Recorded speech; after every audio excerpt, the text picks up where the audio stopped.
이태원 참사 4시간 전부터 압사를 우려하는 신고가 접수됐고 경찰 출동에도 통제가 이뤄지지 않은 것으로 파악됐습니다.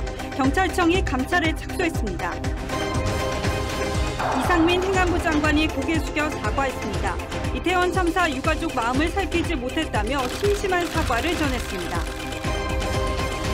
윤석열 대통령이 반성적 대응으로는 국민을 지킬 수 없다며 첨단 역량을 활용한 인파관리 기술 개발을 지시했습니다. 100만 명이 운집하는 미국 타임스퀘어에 대형 사고가 없었던 이유 짚어봤습니다. 희생자 발인이 전국 곳곳에서 눈물 속에 엄수됐습니다. 참사 발생 나흘째에도 사고 현장에는 또래의 참변을 애도하는 20대 발걸음이 이어졌습니다. 참사 당시 상황을 보여주는 신발과 옷, 가방 등 유실물이 물품 보관소에 남겨졌습니다. 경북 봉화 갱도 붕괴 사고 일주일째인 오늘 고립자 가족 반발이 이어졌습니다. 광산업체 제공 도면과 실측 좌표 간 차이로 광산업체가 엉뚱한 곳을 파고 있었던 것으로 파악됐습니다. 연쇄 성폭행범 박병화가 이틀째 경기 화성 원룸에서 두문불출했습니다. 화성시는 강제 퇴거 TF를 구성했고 주민들은 반대 집회를 열었습니다.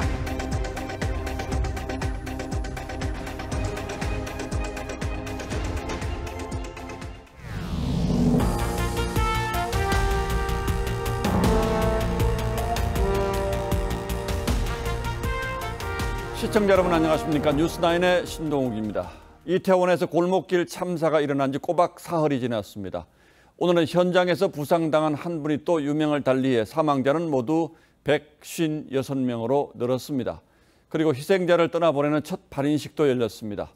참사 나흘째인 오늘도 대한민국의 공기는 여전히 무거웠고 소중한 사람을 잃은 슬픔은 주체하기 어려웠습니다. 먼저 전정원 기자가 보도하겠습니다. 24살, 해맑은 딸의 모습이 담긴 영정을 뒤따르며 유족들이 눈물을 쏟아냅니다. 가족과 떨어져 홀로 서울에서 취업을 준비해온 맏딸. 한 은행의 최종 면접 시험을 앞두고 단짝 친구와 이태원을 찾았다 함께 변을 당했습니다. 불의의 사고가 난 뒤 은행 측이 보내준 정규직 채용 명예사령장은 보는 이를 더욱 안타깝게 했습니다. 참사 나흘째, 중상자 1명이 더 숨져 희생자가 156명을 기록했는데 이 가운데 64명의 발인식이 엄수됐습니다. 수도권병원 46곳에 안치됐던 희생자들의 발인이 시작된 가운데 정부는 최대 1,500만 원까지 장례비를 지원할 계획입니다. 다시는 이런 일이 일어나지 않았으면 좋겠고요. 제가 삼각 고인의 명복을 진짜 빌겠습니다. 경찰은 유가족의 요청이 있을 경우 부검을 진행하겠다고 밝혔습니다. 유족이 다인이나 그런 의무를 약간이라도 표시하고 등등 원하면은 가급적 해주는 걸. 정부는 참사로 희생된 외국인에 대해서도 장례 비용을 지원하기로 했습니다. TV조선 전정원입니다. 서울광장에 마련된 합동분향소에는 오늘도 많은 분들이 조문을 왔습니다. 손에 국화꽃을 든 시민들은 이 일이 마치 내 책임이라도 되는 듯 깊이 머리를 숙였습니다. 합동분향소 연결하겠습니다. 자, 장동욱 기자, 밤도 늦었고 날씨도 쌀쌀한데 지금도 조문 오는 분들이 많습니까? 네, 이곳 합동분향소에는 하루 종일 추모 행렬이 끊이지 않았습니다. 퇴근 시간을 전후로 많은 시민들이 방문했는데요. 밤 9시를 넘긴 이 시각까지도 조문객 발길은 이어지고 있습니다. 참사가 빚어진 지 사흘이 지났지만 추모객 수는 점점 늘고 있습니다. 오후 5시 기준 12,000여 명의 조문객이 다녀간 것으로 집계됐습니다. 아이를 이렇게 키우고 있는 부모 입장에서 너무 마음이 아팠어요. 아들 같고 손자 같고 정손자 같고 또 안타깝고 가슴이 아파서 분향이라도 해야 되겠다 그래서.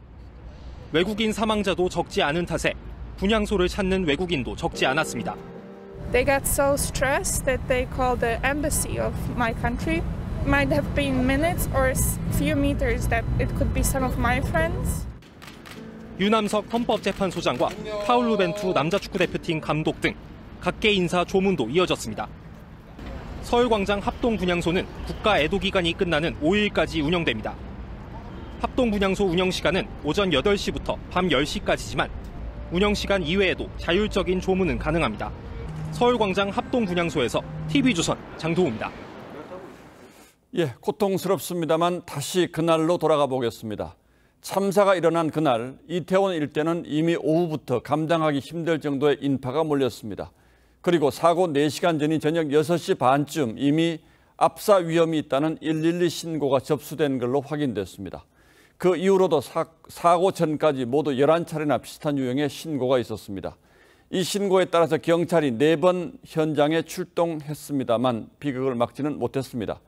112 신고로 확인된 당시 현장 상황을 차순우 기자가 먼저 설명하겠습니다.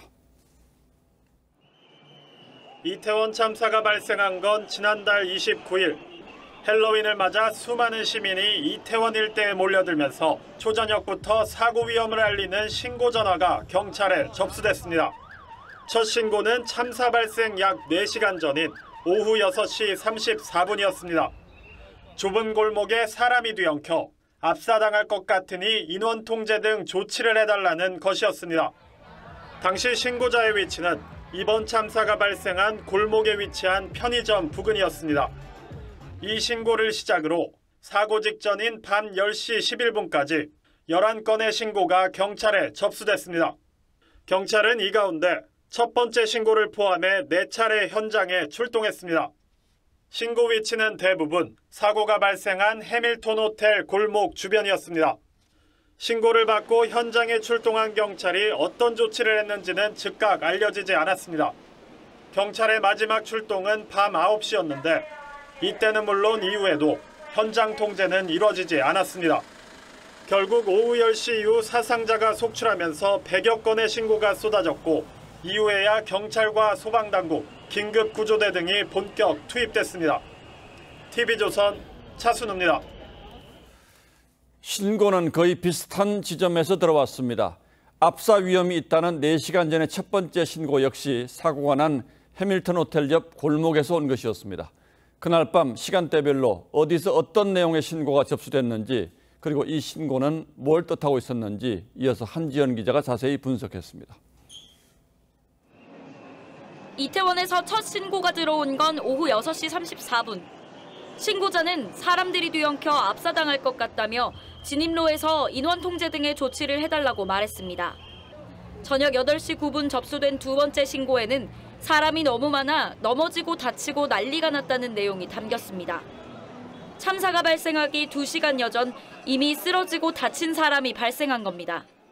8시 53분에는 압사당하고 있다, 아수라장이다라는 신고 전화가 접수됐고 9시에는 인파가 너무 많아 대형 사고 일보 직전이다, 통제가 필요하다는 경고가 접수됐습니다. 7분 뒤 압사당할 위기라는 신고와 함께 일방통행할 수 있게 해달라는 신고가 들어왔습니다. 10시 정각, 다급한 신고자는 욕설까지 해가며 빨리 조치해줄 것을 요청했고 참사 발생 4분 전인 10시 11분 신고 전화에서는 압사될 것 같다는 다급한 목소리와 함께 전화기 건너편으로는 비명소리가 잇따라 전달됐습니다. 이태원 인파 통제 관련 11번째 신고 전화였는데 경찰은 이때까지도 위치가 어디냐는 질문을 반복했습니다. TV조선 한지은입니다. 참사 사흘 만에 윤희근 경찰청장이 결국 대국민 사과를 했습니다. 현장 대응이 미흡했다는 점도 인정했습니다. 앞서 보도해드린 시간대별 112 신고 상황이 미흡한 현장 대응의 분명한 증거로 남았기 때문입니다. 윤 청장은 용산경찰서에 대한 감찰도 지시했다며 책임질 일은 책임지겠다고 했습니다. 주원진 기자가 보도합니다. 경찰청 감찰관실 직원이 용산경찰서로 들이닥칩니다. 경찰청에서 감찰로 나오신 거세요? 지금 아직 진행 중이신 것이고 네. 뭐 어떤 거 뭐 대응 미흡했던 거 뭐 그런 부분 보시는 건지. 경찰은 윤희근 청장이 이태원 참사 관련 대국민 사과에서 현장 대응이 미흡했다, 강도 높은 수사를 하겠다고 발표한 직후 감찰에 돌입했습니다. 사고 발생 이전부터 많은 군중이 몰려 사고의 위험성을 알리는 급박한 112 신고를 처리하는 현장의 대응은 미흡했다는 판단을 했습니다.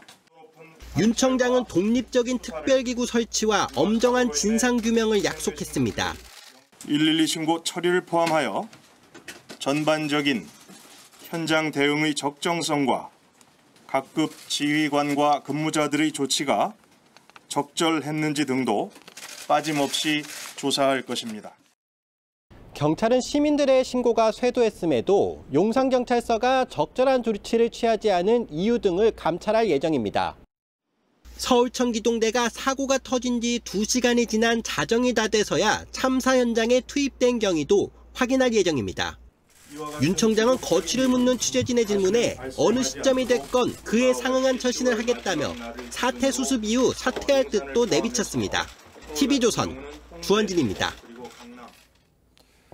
참사 이후 이상민 행안부 장관과 박희영 용산구청장이 잇따라 부적절한 발언으로 논란을 일으킨 데 이어서 경찰의 대응이 미흡했다는 사실이 드러나자 여권 내부 기류도 변하고 있습니다. 사퇴 수습 이후에 이상민 장관 사퇴가 불가피하다는 여론이 조성되고 있습니다. 이 장관이 오늘 국회를 찾아서 공식 사과하고 경찰청장이 책임지겠다고 한 것 역시 이런 분위기와 한덩어리로 해석될 수 있습니다. 신유만 기자가 취재했습니다. 국회 행정안전위원회 현안 보고에 나온 이상민 행정안전부 장관이 이태원 참사에 대해 처음으로 머리 숙여 사과했습니다. 적지 않은 분들이 마음의 상처를 받은 것으로 알고 있습니다. 국민 여러분께 심심한 사과의 말씀을 드립니다. 이 장관은 사고 다음 날 책임 회피성 발언으로 큰 물의를 빚은 바 있습니다. 경찰이나 소방 인력이 미리 배치함으로써 해결될 수 있었던 문제는 아니었던 것으로. 그러자 여당 내에서도 이 장관 경질론이 제기됐습니다. 유승민 전 의원은 당장 파면해야 한다고 했고 한 중진 의원도 일단 이 장관 주도로 상황을 수습해야겠지만 그 뒤에는 민심 수습 차원에서라도 경질을 고민해야 할 것이라고 말했습니다. 당 지도부도 공개적으로 이 장관의 언행을 문제 삼았습니다. 저는 적절한 발언이었다고는 생각하지 않습니다. 정쟁 자제를 선언했던 민주당은 참사 사흘 만에 본격적으로 윤석열 대통령 책임론을 들고 나왔습니다. 통제 권한이 없어서 못했다는 대통령의 말도 도저히 납득할 수가 없습니다.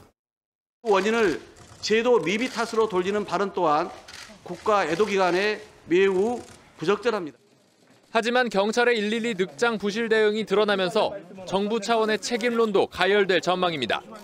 TV조선 신임환입니다. 이런 가운데 윤석열 대통령은 어제에 이어 오늘도 합동분향소를 찾아서 조문했습니다. 국가 애도 기간 동안 출근길 약식 회견인 도어 스태핑도 중단하기로 했습니다. 일단은 사태 수습과 재발 방지 대책 마련 그리고 국민의 마음을 어루만지는 데 집중하겠다는 뜻입니다. 대통령실의 분위기는 홍현주 기자가 취재했습니다. 윤석열 대통령은 참사 직전 경찰에 접수된 112 신고 부실 대응에 대한 철저한 진상규명을 지시했습니다. 대통령실 관계자는 윤 대통령이 관련 보고를 받고 철저히 진상을 확인해 한 점 의혹이 없도록 공개하고 엄정히 조치하라고 당부했다고 전했습니다. 윤 대통령은 특히 관련 보고에 격앙된 반응도 보였던 것으로 알려졌습니다. 대통령실 관계자는 용산경찰서에 대한 감찰에 들어간 건 역시 강력한 조치를 하겠다는 취지라고 설명했습니다. 윤 대통령은 앞서 국무회의에 참석한 장관들에게 관성적 대응으로는 국민 생명을 지킬 수 없다며 모든 부처가 안전주무부처라는 각오로 근본 대책을 세워달라고 당부했습니다. 드론 등 첨단 디지털 역량을 적극 활용해서 크라우드 매니지먼트 기술을 개발하고 필요한 제도적 보완도 해야 합니다. 이번 할로윈 때처럼 대규모 인파가 예상되는 행사의 경우 드론이 실시간으로 사진을 찍어 소방청에 상황을 전달하는 방식의 인파 관리 방안 등이 보고된 것으로 알려졌습니다. 윤 대통령은 회의 직후 국무위원 전원과 참사 현장 인근 합동분향소와 추모 공간을 찾아 참배했습니다.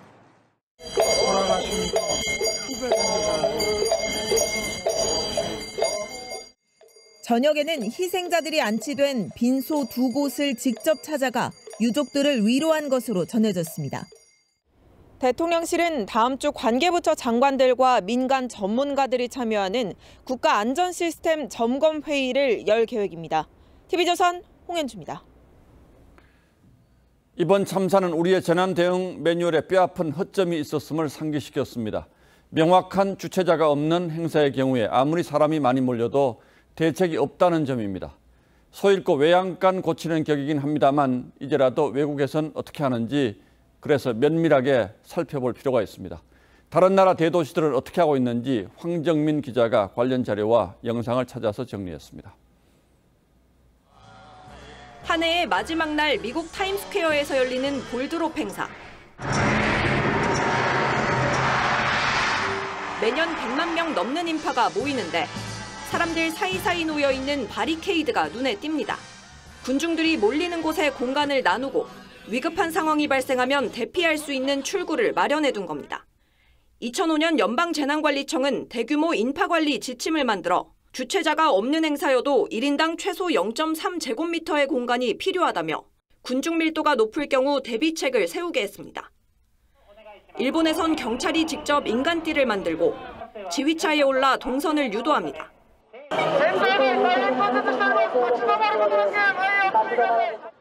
2001년 불꽃축제 압사 사고를 겪은 뒤 혼잡경비법 조항을 만들어 따르고 있습니다. 특히 이번 헬로윈에는 한밤중 길거리 음주를 금지하는 등의 추가 대책을 내놨습니다. 이태원처럼 좁은 골목길이 많은 홍콩 랑콰이펑에는 인파가 몰릴 때마다 일방통행 표지판을 든 경찰이 등장합니다. 진입인원을 통제하고 동선을 유도하는 겁니다. 29년 전 압사 사고를 계기로 인파관리 매뉴얼에 따라 안전하게 즐기는 축제 문화가 자리 잡았습니다. TV조선 황정민입니다. 가보신 분들도 있을 테고 이번에 화면으로 처음 본 분들도 적지 않을 테지만 사고가 난 골목을 본 분들은 누구나 가슴을 쳤을 겁니다. 이렇게 좁은 골목이었다니, 이런 곳에 아무 통제 없이 그렇게나 많은 사람들이 몰릴 수 있었다니 뼈아픈 후회가 아직 남기 때문입니다. 그 좁은 골목을 더 좁게 만든 이유가 있었다는 보도도 나왔습니다. 김창섭 기자가 현장을 다시 찾아갔더니 그 이유가 분명히 보였습니다. 참사가 빚어진 골목길을 따라 철로 된 빨간 가벽이 설치돼 있습니다. 골목 옆 해밀턴 호텔이 에어컨 실외기를 두기 위해 설치한 가벽입니다. 건축법상 도로폭은 최소 4m가 넘어야 합니다. 하지만 이 빨간색 가벽이 설치되면서 도로폭은 3.2m로 줄었습니다. 관할 용산구청은 지붕이 없어 건축물로 볼 수 없다는 이유로 사실상 방치해온 것으로 파악됐습니다. 도로폭도 줄이는 거고 그러니까 하면 안 되는 것이죠. 법에 관계된 거는 저쪽이 안 된다고 한다니까 바라보는 양식의 문제 같아요. 인파가 몰렸던 호텔 뒤 세계 음식거리 골목에서도 비슷한 일이 벌어졌습니다. 호텔 측이 17.4제곱미터 규모의 테라스를 무단 증축하면서 5m폭 골목이 4m로 줄었습니다. 건축 한계선을 넘어선 이들 구조물 때문에 참사 당일 인파가 비좁은 공간으로 쏠리는 변목 형상에 한몫한 게 아니냐는 지적도 나옵니다. 밖에 이렇게 나오는 거 다 그 불법입니다. 그런 걱정을 하고 갔어요. 불법 증축된 지 수년이 흐른 것으로 추정되지만 용산구청은 지난해에야 테라스를 불법 건축물로 규정해 과태료 처분을 내렸습니다. 경찰은 해밀턴 호텔의 불법 증축이 참사에 영향을 미쳤는지 여부도 수사할 예정입니다. TV조선 김창섭입니다.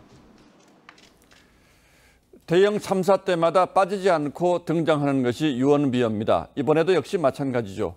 겪고 있는 현실만으로도 견디기 힘든 시간들을 무책임한 유언비어들이 더 고통스럽게 만들고 있습니다. 그래서 어디까지가 사실인지 하나하나 따져봤습니다.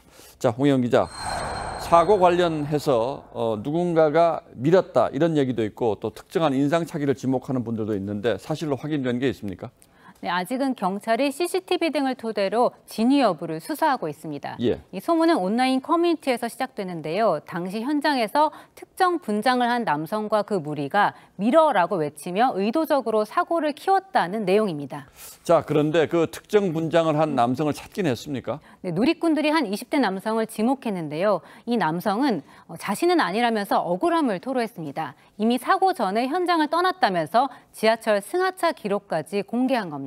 이 섣부른 의혹 제기로 엉뚱한 시민이 피해를 본 겁니다. 사고 당시에 유명인이 현장에 나타나면서 사람들이 급격히 몰렸다 이런 주장도 나왔는데 이건 어떻게 확인됐습니까? 네, 그 한 유명 인터넷 방송 진행자가 술집에 온다고 해서 갑자기 인파가 몰렸다는 주장이 나왔는데요. 이 해당 BJ가 자신도 술집으로 인파에 떠밀려 들어간 거라면서 사실이 아니라고 해명했습니다. 예. 또 이태원에 살고 있는 유명 배우가 등장했다는 말들도 나왔는데 해당 배우는 그날 해외로 출국한 상태였습니다. 그리고 한 방송사가 마약 관련 언급을 한 시민 시민 인터뷰를 그대로 방송했다가 논란이 되기도 했는데 이건 어떻습니까? 네, 한 일부 시민이 인터뷰에서 아무런 근거 없이 마약 관련성을 의심한 말이 그대로 보도되기도 했고요. 또 누군가 현장에서 헬로인 사탕을 나눠줬는데 그걸 먹고 난 뒤 사람들 행동이 이상해졌다는 글들도 떠돌았습니다. 하지만 모두 확인이 안 된 가짜 뉴스들입니다. 예.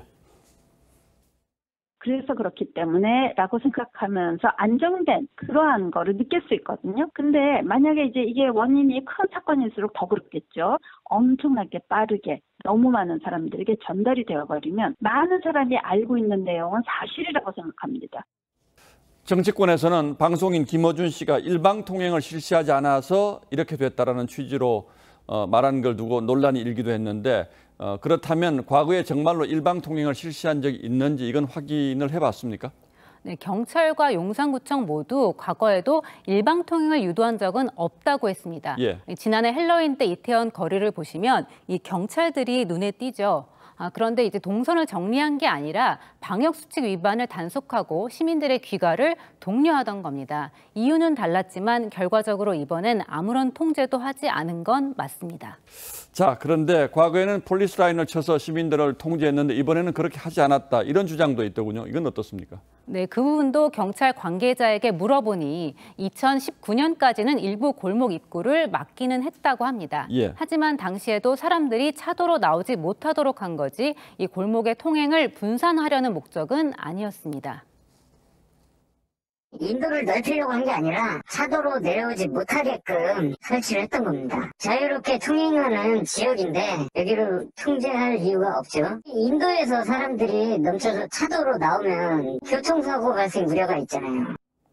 사실 무분별한 논란이 확산한 데는 저희 언론도 책임을 피하기 어려운데요. 예. 이 자극적인 현장이나 희생자 모습이 여과 없이 보도되기도 했습니다. 늦었지만 언론단체 5곳이 자성하자는 목소리를 냈습니다. 예, 저희도 마찬가지입니다만 앞으로 잘 실천되기를 바라겠습니다. 무책임하게 확인 안 된 유언비어가 사태 수습과 그리고 대책 마련에 가장 큰 장애물이 된다는 사실을 다시 한번 실감합니다. 예, 홍영 기자 잘 들었습니다.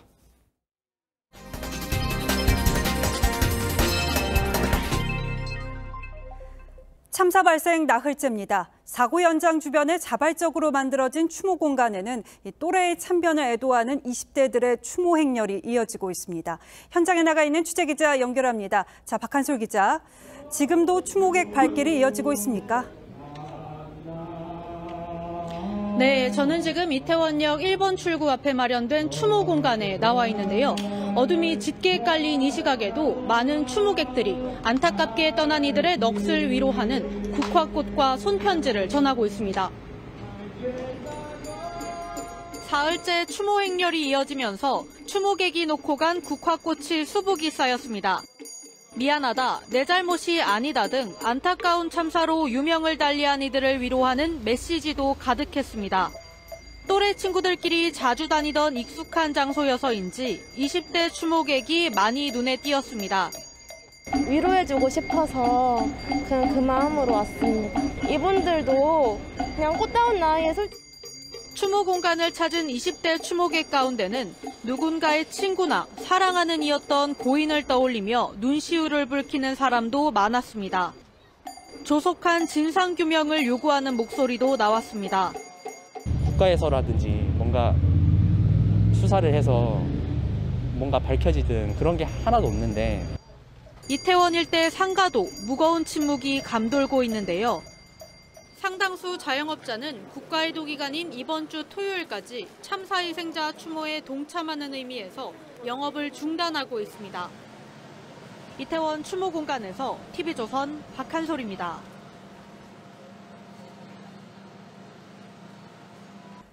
참사 당시 긴박한 상황을 보여주는 신발과 옷, 가방 등 유실물이 물품 보관소에 남겨졌습니다. 다급하게 현장을 벗어났던 부상자들은 물건을 찾아가기도 했는데 이 주인을 잃은 물건도 많아서 안타까움을 더했습니다. 황민지 기자가 다녀왔습니다. 먼지가 잔뜩 묻은 옷까지, 뜯어진 이어폰과 찌그러진 여행 가방, 쉽게 벗겨지지 않는 긴 부츠까지 혼란스럽고 다급했던 당시 현장의 모습이 그대로 전해집니다. 헬로윈 축제를 즐기려 누군가 준비한 복장도 곳곳에 보입니다. 서울 용산구 원효로 체육관에 임시 보관 중인 이태원 참사 유실물입니다. 이곳 이태원 유실물 센터에는 가방과 옷, 신발 등 주인을 찾지 못한 유실물 1.5톤이 보관돼 있습니다. 잃어버린 물건을 찾으러 온 부상자는 다시 끔찍했던 기억을 떠올립니다. 손에 이렇게 깔린 휴대폰이랑 가방 이렇게 들고 있었는데 다른 깔리신 분들이 이거 잡을 새가 없다. 그냥 손 놔라. 안 그러면 너 죽는다. 그래가지고 그냥 손을 놨어요. 다친 아들 대신 유실물을 찾으러 온 가족도 안타까운 사연을 털어놨습니다. 신경지에서 신기선생들에서 진량한 거는 지금 힘들어요. 860점 유실물 가운데서 주인을 찾아간 물건은 40여 점뿐. 소유자가 누구였는지 확인도 안 되는 많은 유실물들이 차가운 바닥에서 주인을 기다립니다. TV조선 황민지입니다.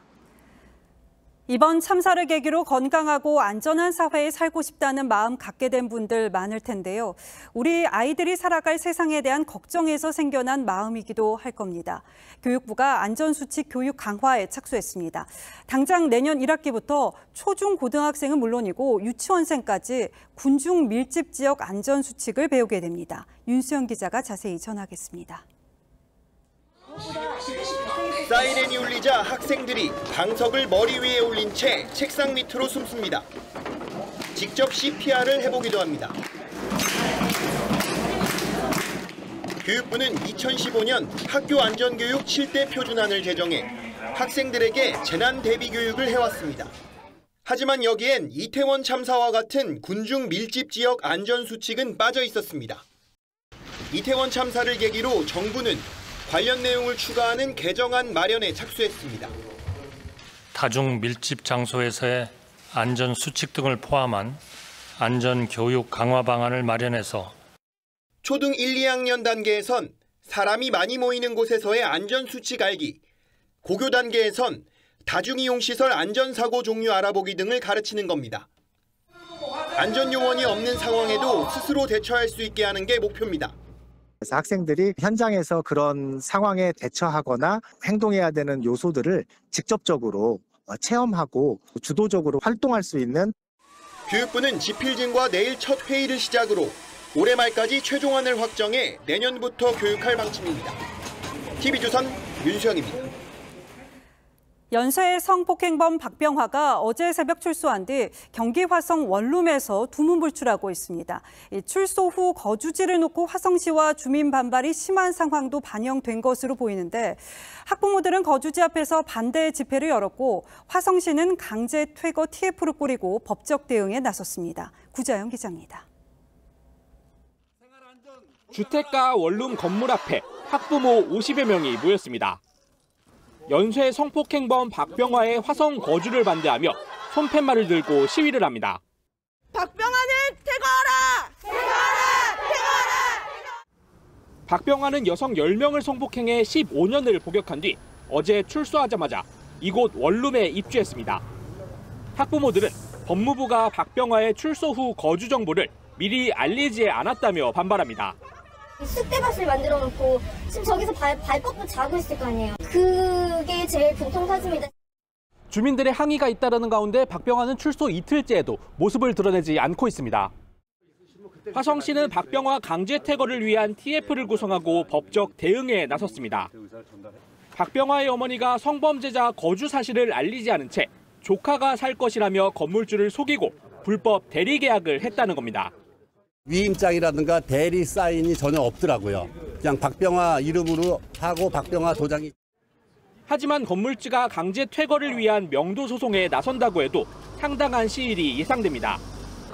화성시는 이에 따라 박병화 주거지 인근에 방범 초소를 설치하고 20개 정도인 CCTV도 추가 설치할 방침입니다. TV조선 구자영입니다. 경북 봉화광산 고립자 구조가 오늘도 실패로 끝났습니다. 오늘이 고립 일주일째입니다. 사건 발생 초기만 해도 이 구조에 2박 3일 정도를 전망했었는데 그 말이 너무나도 무색해졌습니다. 생존자 여부를 확인하는 작업이 늦어진 이유도 파악됐습니다. 그동안 업체 측이 엉뚱한 곳을 파고 있었던 것으로 드러났습니다. 업체 측이 제공한 도면과 실제 사이 오차가 컸던 건데요. 고립자 가족의 애가 타들어갑니다. 이심철 기자입니다. 천공기가 시추 작업을 합니다. 나흘째 지하 170m 갱도까지 땅을 뚫고 있습니다. 하지만 이틀 연속 천공기 2대가 갱도를 찾는 데 실패했습니다. 광산업체가 제공한 도면을 썼는데 오늘 실측을 했더니 최대 30m 오차가 발견된 겁니다. 그 당시에는 가장 신뢰성이 있었기 때문에 그걸로 했는데 광산 자료가 정밀하지 않기 때문에 그 크로스 체크로 고립된 근로자 2명의 대피 공간을 수정한 것도 20년이 지난 자료가 근거였는데 이 도면에는 지하 갱도의 암길 성분 표기도 허술했습니다. 좀 열악하다 보니까 옛날 같이 그 조사 전문가를 그 지질 조사를 거의 표기를 못 하고 있습니다. 근데 빠진 부분을 왜 빠졌는지 제가 기억이. 일주일째 생존 소식을 기다리던 고립자 가족들은 분통이 터집니다. 3일이 아니라 좀 일주일이라는 시간도 앞당길 수 있는 시간들이었는데 진작에 전문가들이 와서 측량을 하고 했으면은. 구조당국은 새로 측량한 좌표로 시추를 다시 시작했습니다. 구조당국은 지금까지 2대였던 시추 작업용 천공기를 5대로 늘렸습니다. 지하 갱도 진입로 개척은 현재 전체 145m 가운데 76m가 남았습니다. 구조당국은 강원 삼척의 광산 전문 구호대를 진입로 개척 작업에 투입할 예정입니다. TV조선 이심철입니다. 코로나 상황도 우려스럽습니다. 하루 확진자가 50여일 만에 다시 5만 명대를 넘어서서 7차 대유행 초입에 들어섰다는 분석입니다. 동남아에서 유행하는 댕기열 환자도 국내에서 급증하고 있습니다. 해외여행 제한이 풀리면서 나타난 현상인데 이 댕기열이 백신도 치료제도 없는 데다가 치명률이 높아서 주의가 필요하다는 지적입니다. 박재훈 기자입니다. 오늘 0시 기준 코로나 신규 확진자는 5만 8,379명으로 지난 9월 16일 이후 46일 만에 5만 명대를 기록했습니다. 어제보다 3만 9,869명, 일주일 전에 비해선 1만 5천여 명이 늘었습니다. 7차 대유행 초입에 이미 들어섰고 날씨가 추워지면서 증가세가 이어질 거란 분석입니다. 11월에 지금 시작해서 계속 올라가든 아니면 조금 멈칫거리다가 11월 중순이나 12월 초에 올라가는 것은 불가피할 것이다. 해외여행 제한이 풀리면서 동남아에서 유행하는 댕기열 감염자도 국내에서 빠르게 늘고 있습니다. 작년에 단 3명에 그쳤던 환자가 올해는 지난달까지 59명이나 나왔습니다. 대부분 베트남 등 동남아 국가를 방문한 사람들입니다. 댕기열은 바이러스가 있는 순모기에 물려 걸리는데 치명률은 코로나에 걸렸을 때보다 약 10배 정도 높습니다. 댕기열 바이러스에 노출된 사람이 또 노출되면은 면역 반응이 좀 심하게 오면서 혈압이 떨어지는. 백신이나 치료제도 없어서 모기 기피 용품을 써서 모기에 물리지 않는 게 현재로선 최선입니다. TV조선 박재훈입니다. 여행 떠날 때 숙박 예약 플랫폼 많이 이용하죠. 이 검색 순위 윗줄에 있는 숙소는 아무래도 손이 더 가는데요. 유명 플랫폼 업체가 숙박 업체로부터 광고 수수료를 받고 검색 화면 상단에 배치했다가 적발됐습니다. 배상윤 기자가 취재했습니다. 여행을 준비할 때 자주 숙박 예약 플랫폼을 이용했던 20대 이혜승 씨. 검색 순위가 높고 추천 호텔이라고 쓰인 숙소가 검증된 곳이라는 판단에 여과 없이 선택했습니다. 평소에 친구들이랑 여행할 때 아무래도 보다 많이 이용하고 상단에 뜨는 거를 저도 좋은 데라고 생각해서 많이 이용을 했는데. 하지만 공정위 조사 결과 일부 숙박 예약 사이트가 추천한 곳은 검증되거나 인기 있는 호텔이 아니라 광고료를 지불한 곳이었습니다. 숙박 예약 플랫폼인 부킹닷컴과 아고다는 2015년 이후로 7년 가까이 광고 수수료 지불 업체를 상단에 배치하거나 아예 엄지척 모양의 추천을 해온 것으로 드러났습니다. 공정위는 광고 수수료를 받고도 이를 알리지 않은 점을 기만적 유인행위로 봤습니다. 기본적으로 수수료가 있고 또 광고 수수료 이런 거 받는데 명확하게 표시라든지 이런 거 안 하고. 공정위는 두 업체에 시정명령과 함께 각각 과태료 250만 원을 부과했습니다. 공정위는 플랫폼 업체들의 이런 소비자 유인 행위를 앞으로도 계속 점검할 방침입니다.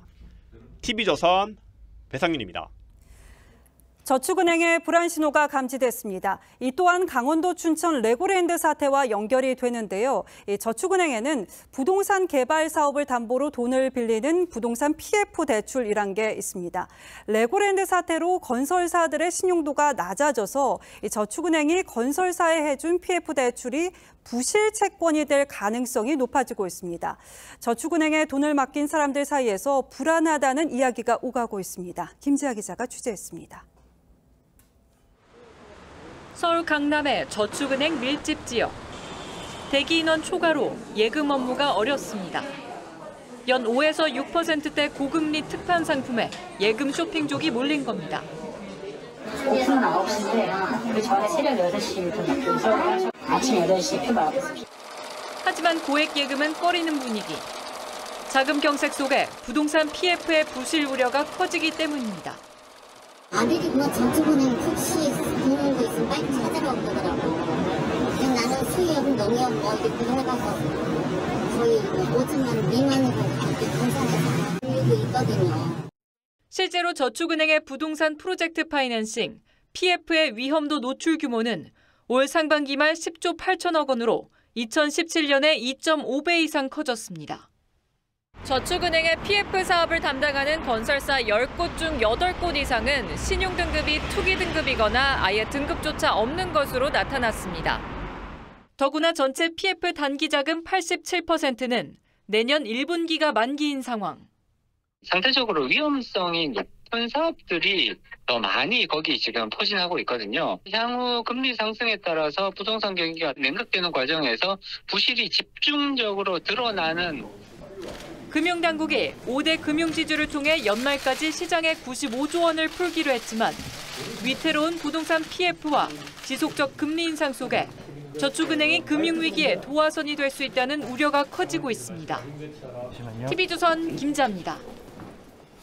예, 다음 뉴스입니다. 작년 대장동 사건 수사 과정에서 큰 파장을 일으켰던 천화동인 1호의 실소유주 논란에 다시 불이 붙었습니다.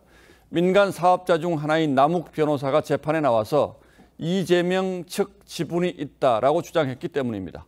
남 변호사가 이제 와서 왜 이렇게 주장하는지는 알 수 없습니다만 사실로 입증된다면 대장동 사건의 그림 자체가 완전히 달라지는 이른바 게임 체인저가 될 수도 있습니다. 조성호 기자가 취재했습니다. 지난해 대장동 의혹이 터지면서 배당금 1,208억 원이 유입된 천화동인 1호의 실소유주 논란이 불거졌습니다. 김만배 씨가 천화동인 1호 절반은 그분 것이라고 말한 녹취록이 공개됐기 때문입니다. 여기서 말한 그분이 이재명 더불어민주당 대표 또는 유동규 전 본부장이 아니냐는 의혹이 제기된 겁니다. 지난해 검찰은 그분이 이 대표는 아니라는 취지로 설명했고 인물을 특정해서 하는 부분은 아니고 정치인 그분을 얘기하는 부분은 아닙니다. 김만배 씨는 본인 것이라고 주장했습니다. 천화동인 1호 실소유주 누굽니까? 그거는 바로 접니다. 여기다 유동규 전 본부장으로부터 본인 것이라는 말을 들었다는 진술까지 나오면서 소유주가 누군지는 미궁 속에 빠졌습니다. 그런데 지난주 대장동 재판에서 남 변호사 발언으로 검찰이 다시 실소유주가 누군지에 초점을 맞추고 있습니다. 남욱 변호사가 정영학 회계사를 직접 신문하면서 이재명 측 지분이 있다는 얘기를 듣지 않았느냐고 추궁했기 때문입니다. 검찰은 남욱 변호사와 정영학 회계사를 대질 신문하면서 실소유주를 캐묻고 천화동인 1호에 지급된 배당금이 어떻게 쓰였는지도 파악 중입니다. TV조선 조성호입니다. 무역 수지 적자가 외환위기 이후에 처음으로 7개월 연속 적자를 기록했습니다. 25년 만이란 뜻이죠. 가장 믿었던 반도체 수출의 부진이 이어지고 있고 에너지 가격 상승도 큰 부담이 되고 있습니다. 더 자세한 내용과 전망은 경제부 장혁수 기자에게 부탁했습니다. 우리나라 수출에 비상이 걸렸습니다. 지난달 수출액은 524억 달러, 수입액은 591억 달러로 또다시 무역 수지 적자를 기록했습니다. 1997년 IMF 외환위기 이후 25년 만에 7개월 연속 무역 수지 적자를 기록한 겁니다. 수출 쇼크는 반도체 수출 감소 영향이 컸습니다. 글로벌 경기 침체로 IT 수요가 줄면서 재고가 쌓이고 반도체 가격 하락폭이 커진 겁니다. 정부도 현 수출 상황을 심각하게 바라보고 있습니다. 정부는 연속되는 무역 적자로 더해 수출마저 감소세로 전환된 최근 무역 상황을 매우 엄중하게 인식하고 있으며 반도체는 실제 9월 글로벌 판매량이 470억 달러에 그치며 2년 8개월 만에 매출이 감소했고 D램 가격도 22% 넘게 하락했습니다. D램 같은 경우는 특정한 시나리오에서 생산비 크로스, 내년의 생산비 크로스가 줄어드는 케이스까지도 검토 중입니다. 문제는 반도체 불황이 장기화될 수 있다는 점입니다. 투자 자체들이 전부 위축이 될 거고 반도체나 ICT 쪽 관련된 부품에 대한 세계 수요도 많이 안 좋아질 것 같고요. 우리나라 수출의 5분의 1을 담당하는 반도체가 휘청이면서 우리 경제의 불확실성이 커지고 있습니다. TV조선 장혁수입니다. 북한의 도발이 잇따르면서 한미연합훈련의 강도도 따라서 확연히 높아지고 있습니다. 어제부터는 한미 전투기 240여 대가 동원된 연합공중훈련 비질런트 스톰이 시작됐고 미국은 해병대용 수직 이착륙기 F-35B가 한반도에 착륙하는 영상을 공개했습니다. F-35B의 한반도 전개는 이번이 처음입니다. 윤동빈 기자가 보도합니다. 우리 공군의 전략 스텔스기 F-35A가 엔진에 불을 뿜으며 이륙하자 일본 이와쿠니 기지에서 날아온 미 해병대 F-35B도 줄지어 활주로로 들어섭니다. F-35B는 수직이 착륙이 가능해 활주로가 갖춰져 있지 않은 섬에서도 작전 수행이 가능합니다. F-35B의 국내 기지 이착륙은 처음입니다. 군용기 240여 대를 동원한 한미 간 대규모 연합훈련도 5년 만인데 최근 북한의 잇단 도발 움직임이 반영된 것으로 보입니다. 한미연합공군의 전략적 전술적 역량을 강화하고 강력한 연합방위체제를 확립하기 위해 북한 외무성은 미국의 핵전쟁 각본이 마지막 단계에 들어섰다며 계속 엄중한 군사적 도발을 가할 경우 보다 강화된 다음 단계 조치를 고려할 것이라고 반발했습니다. 북한의 다음 도발로는 7차 핵실험이나 대륙간 탄도미사일 ICBM 발사가 거론됩니다. 강화된 다음 단계 조치를 언급하며 추가 도발 가능성을 시사한 데 대해 매우 유감스럽게 생각합니다. 어제 부산항에는 미 해군 7함대 소속 LA급 원자력 잠수함 키웨스트가 입항했습니다. TV조선 윤동빈입니다. 러시아가 또 우크라이나 에너지와 기반 시설을 집중 타격하면서 물과 전기가 끊기고 교통망이 마비됐습니다. 푸틴 대통령은 우크라이나가 흑해 함대를 공격한 데 따른 보복 차원이라는 입장인데 러시아는 흑해를 통한 곡물 수출 중단도 선언했습니다. 밀과 옥수수 등 곡물 가격이 다시 급등했습니다. 변지영 기자입니다. 수백 명이 물통을 들고 길게 줄을 섰습니다. 물을 받기 위해서입니다. 러시아군이 수도와 전력시설을 또다시 타격하면서 수도 키이우에서만 전체 가구의 80% 물 공급이 끊기고 35만 가구가 정전됐습니다. Will change in incorrect way. For example, you have not water, you are afraid that you will not have a gas, that you will have not light. 곳곳에서 지하철과 버스는 멈춰섰고 일부 병원도 문을 닫았습니다. Логистики никакой не было. Значит, связь с Украиной прервалась. Дальше эвакуировать пациентов некуда. 러시아는 우크라이나가 드론으로 흑해 함대를 공격한 데 대한 복수전이라며 추가 공습도 경고했습니다. Справедливо говорит. Они угрозу создают и для наших кораблей, и для гражданских судов. А мы же должны обеспечить безопасность гражданских судов. 식량 무기화 카드도 꺼내들었습니다. 러시아는 흑해 곡물 수출 협정 합의를 깨고 참여를 중단하겠다고 선언했고 We deeply regret Russia's decision to suspend its participation in the Black Sea Grain Initiative, which is having immediate harmful impacts on global food security. 우려했던 대로 세계 곡물 가격은 급등했습니다. TV조선 변재영입니다. 브라질 대선에서 룰라 전 대통령이 근소한 표차로 다시 대권을 잡았습니다. 패배한 보우소나루 현 대통령은 여전히 승복 여부를 밝히지 않고 있습니다. 그 사이 결과를 인정하지 않겠다는 지지자들 시위는 더 확산하는 추세입니다. 최원희 기자입니다. 트럭들이 도로에 길게 늘어섰고 사람들은 차 아래에 드러누웠습니다. 결선 투표에서 패배한 보우소나루 지지자들이 굴복하며 도로를 점거한 겁니다. 벌써 26개 주에서 시위 320여 건이 발생했습니다. Foi tirado o trono dele à força. É Bolsonaro. E nós vamos tirar também, vamos botar ele pela força que nós tem do grupo caminhoneiro, nós vamos botar ele no poder de novo. 1.8%포인트 간발의 차로 보우소나루 현 대통령에 승리하며 세 번째 집권으로 돌아온 룰라 당선인은 화합을 강조했지만 que se formou acima dos partidos políticos, dos interesses pessoais, das ideologias, para que a democracia saísse vencedora. 극적이었던 표차가 보여주듯 좌우 분열은 심해지는 양상입니다. 보우소나루는 여전히 승복 여부를 밝히지 않은 채 침묵 중이고 상원의원인 그의 아들은 브라질을 포기하지 말자며 지지자들을 자극했습니다. He's not going to contest the elections, but he's not going to concede either, which is going to make the transition very difficult. 트럼프를 따라했던 보우소나루가 선거 패배에 똑같이 불복할 수 있다는 전망이 나오는 만큼 당시와 같은 혼란상이 브라질에서 재현될 거란 우려도 제기됩니다. TV조선 최원입니다. 한국의 탈춤이 유네스코 인류 무형 문화유산 대표 목록에 이름을 올릴 전망입니다. 유네스코가 높이 평가한 탈춤의 가치는 무엇이었을까요? 이정민 기자입니다. 현존하는 가장 오래된 탈인 경북 안동의 하회 별신굿 탈놀이. 강렬하고 화려한 가면을 쓰고 공연하는 황해도에서 유래한 봉산탈춤. 역사적 전통과 다양한 매력을 지닌 한국의 탈춤입니다. 오늘 유네스코 무형유산위원회는 한국 탈춤을 심사한 결과 무형유산으로 등재 권고 판정을 내렸다고 밝혔습니다. 등재 권고 판정이 뒤집힌 경우는 거의 없습니다. 유네스코는 무용과 음악, 연극적 요소를 고루 갖춘 탈춤이 지향하는 화해와 하나됨의 정신을 높이 평가했습니다.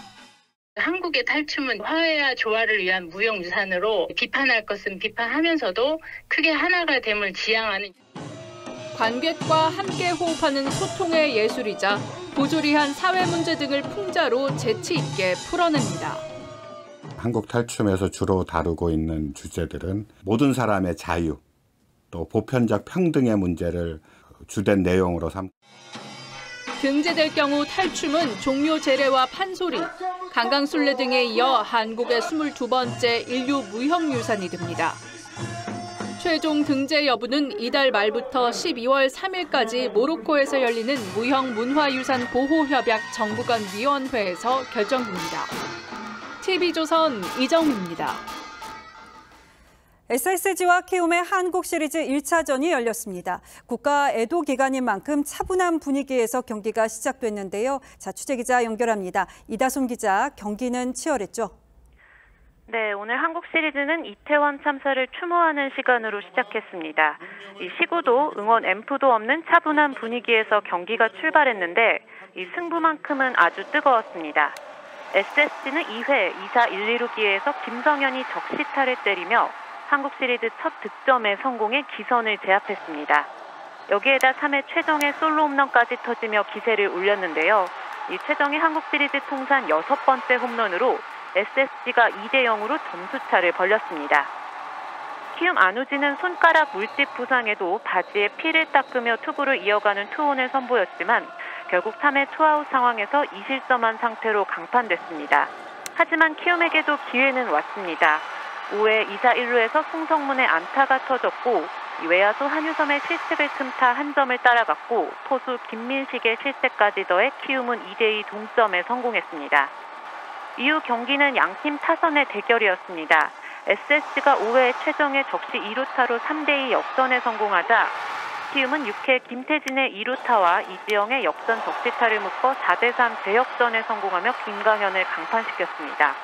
역전에 역전이 재거듭되는 가운데 9회 현재 SSG가 한 점 앞선 상황입니다. 지금까지 스포츠부에서 전해드렸습니다.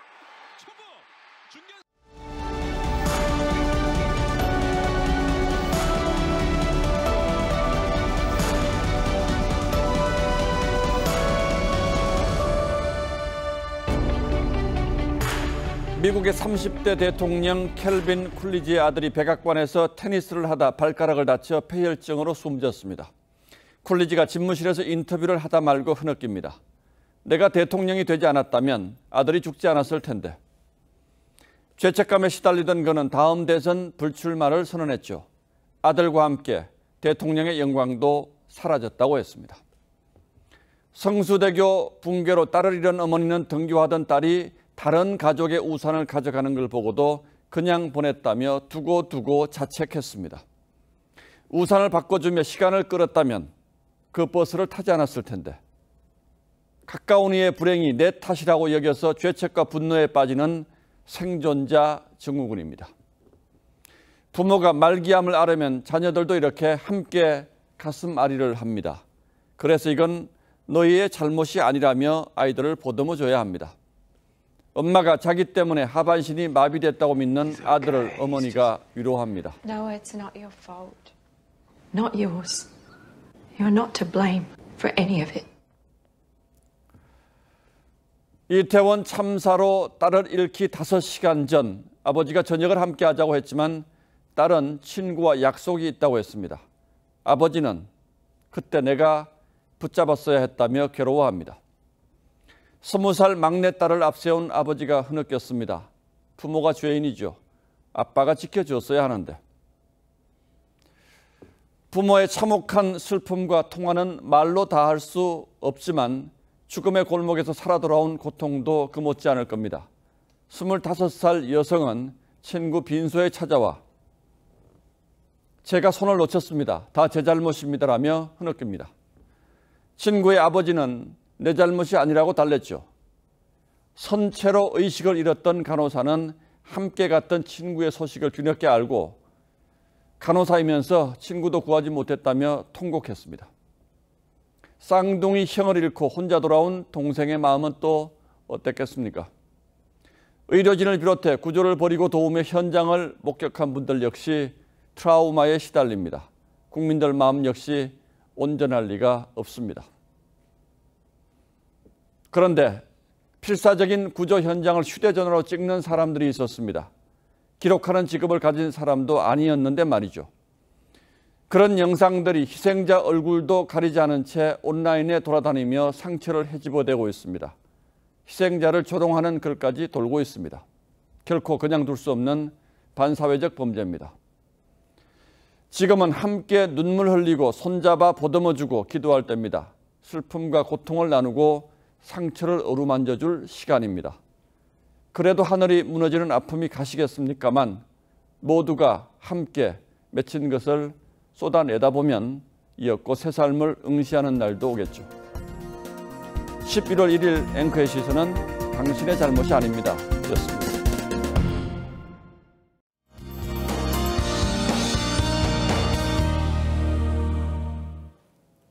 미세먼지에 안개까지 뒤섞여 종일 하늘빛이 흐렸습니다. 밤사이 안개는 더 짙어지겠는데요. 앞을 볼 수 있는 거리가 200m 미만으로 좁혀지겠습니다. 낮에도 안개가 완전하게 해소되진 않겠고요. 남부 지역은 미세먼지가 정체되겠습니다. 호흡기 약하신 분들은 주의하셔야겠습니다. 기온은 보통 이맘때 수준으로 일교차가 크겠습니다. 서울은 6도에서 출발해 낮에는 17도까지 오르겠고요. 남부 지역은 대구의 낮 기온이 21도를 보이겠습니다. 물결은 제주 해상을 중심으로 최고 4m까지 높게 일겠습니다. 모레 낮부터 찬바람이 불면서 기온이 급격하게 떨어지겠습니다. 금요일은 서울이 0도까지 떨어지는 등 올가을 들어 가장 춥겠습니다. 날씨였습니다. 11월 1일 화요일 뉴스나인은 여기서 모두 마치겠습니다. 시청해주신 여러분 고맙습니다.